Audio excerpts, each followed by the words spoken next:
yon. Pumunta muna tayo dito mga bossing. Kay Bongo.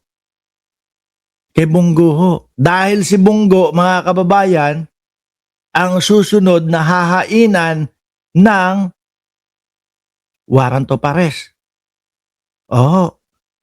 Base po kay Antonio Trillanes na ngayon po halos 100%, no? Na pinapaniwalaan na po ng majority ng Pilipino. Bakit? Nung sinabi ni Trillanes, una sa batch o first batch na arestuhin, itong si dating Pangulong Duterte, nangyari. Ayun nga po, naibiyahe na sa ICC. Sumunod, sabi niya, second batch si Bato de la Rosa. Ito na nga po, isineserve na kay Bato de la Rosa. Kaya lang pilit na tumataka si Bato. Ngayon, ito na. Bongo, sabi ni Senator Trillanes, bibilang ng 1 o 2 buwan yung kay Bongo, isi-serve na din iyan. Ano po ang masasabi ni Bongo? Aba, parang sinukaan na din po ang mukha, mga kababayan. Parang ano ba yung sinasabi ko? Namumutla o mamumutla na din ang mukha ni Bongo dito Baka daw ho kasama rin ho kayo doon. Sa Diyos ko na lang po yun. Ito ang karakter lagi ni Bongo, ano? Yung tipo bang paawa, yung tipo bang mahinhin, tipo bang malambot, pagpasa Diyos ko na lang po yun. Pag nagbigay naman ho ng lugaw o ng pag nagpalugaw naman, kalahati lang yung itlog. Sa Diyos ko na lang po yun. At siyempre, Oy, Tato, nandiyan ka. Nakita kita kanina pa. may marami tayong mga naririnig na sinasama ka. Mukhang kasama ka naman talaga Di ba nung ang ICC nga naglabas ho, mga kababayan, nung mga pangalan ng mga co-perpetrator. Una, redacted pa yung mga pangalan, hindi pa nakalagay no? Tapos inisa-isa natin, nakita natin, sabi ko, Ronald Bato de la Rosa, apat na parang word yung tinakpan doon sa unang pangalan. Sabi ko, Ronald Bato de la Rosa, sakto, tugma. Ito naman po, mga kababayan, yung pangalawang pangalan doon, 4 din. Sabi ko, CLTG, Construction Company. Wala daw kinalaman si Bongo doon sa CLTG, no? Na ang ibig sabihin is, ano ba yun? Yung Christopher Lawrence Tesoro Go. Ikaw na yun, boss. No? Kung doon sa CLTG Construction Company, sinasabi mo, wala kang kinalaman, pero tingin ko dito sa ICC, mukhang ikaw talaga yun, sir.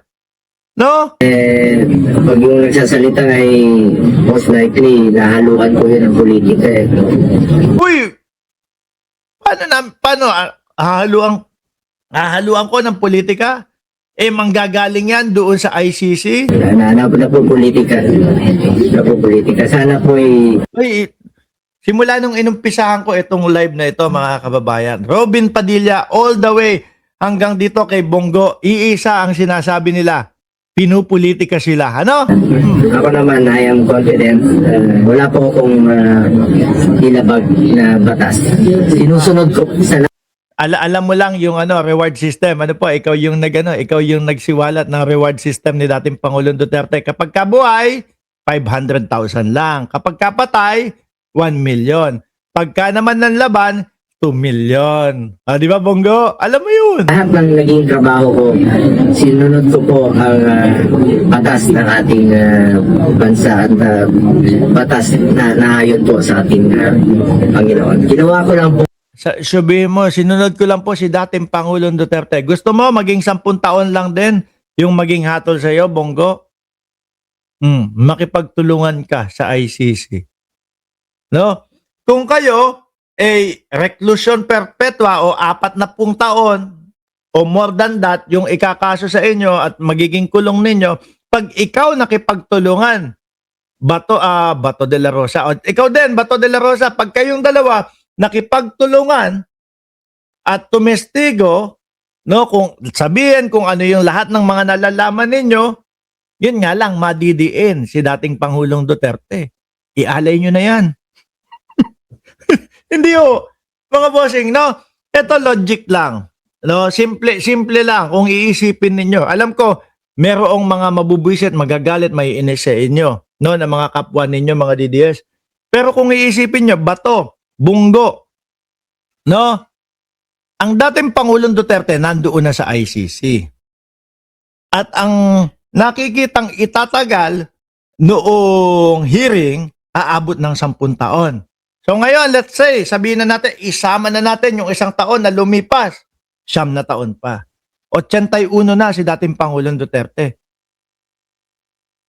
Kung iisipin ninyo, no, kung ididiin nyo na at sasabihin nyo kung ano yung mga katotohanan at mga inirutos na sa inyo, ganun din eh. Diba, ganun din eh. Hindi na naman naaabot ng 40 years. Eh kayo, like example, kung ikaw ay 60, 70, sabihin na natin kung ano ang edad nitong mga ito, oh, may posible pa. Pag 10 years, nakipagtulungan kayo at binaba, kunyari, example, 10 years, baka 5 years pa. Makakalabas kayo after 5 years. Ikaw, Bato de la Rosa, makikita mo yung apo mo. Para ka lang nag-OFW noon, 5 years. Yung kay dating Pangulong Duterte, wala nang labasan yan. No? Wala nang labasan yan. Kasi sa sobrang tagal ng pagliliti, 10 taon, alaws na. O tapos mahatulan pa ng guilty.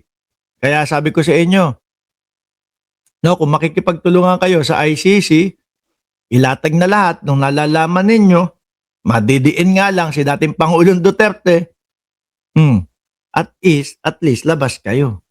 Siya, wala na, isasakripisyo nyo na talaga iyan. Ang aking trabaho at wala po akong nilabag na batas. Kaya alam kong hindi po ako pababayaan ng Panginoong Diyos.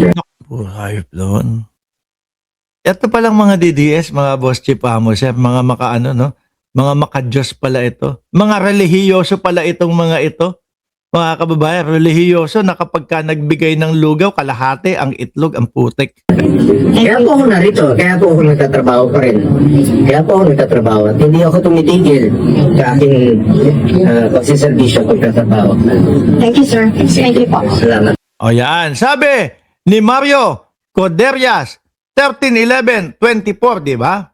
Kulang, 23 lang. Ayan yan kapag kayo sa mga susunod na botohan ho, mga kababayan. Kasi si Bato, hindi ko na inaasahan o ini-expect na lulutang pa yang si Bato de la Rosa. Ngayon ho, mga bossing, babalik po tayo ulit doon sa NBI, no? Sa NBI at doon sa Senado. Kasi meron sinabi si Alan Peter Cayetano, nagyayabang. Hindi daw po natibag ni Melvin Matibag ang Senado. Ni Senator Alan Peter Cayetano Ay. na hindi niyo raw po natibag ang Senado. Yan. Sinasabi ni Senator Alan Peter Cayetano na hindi niyo raw po natibag ang Senado. Bakit? Gusto ba namin tibagin yung Senado? Gusto lang namin ipatupad yung batas, ano? Arestuhin lang si Bato de la Rosa. That's it.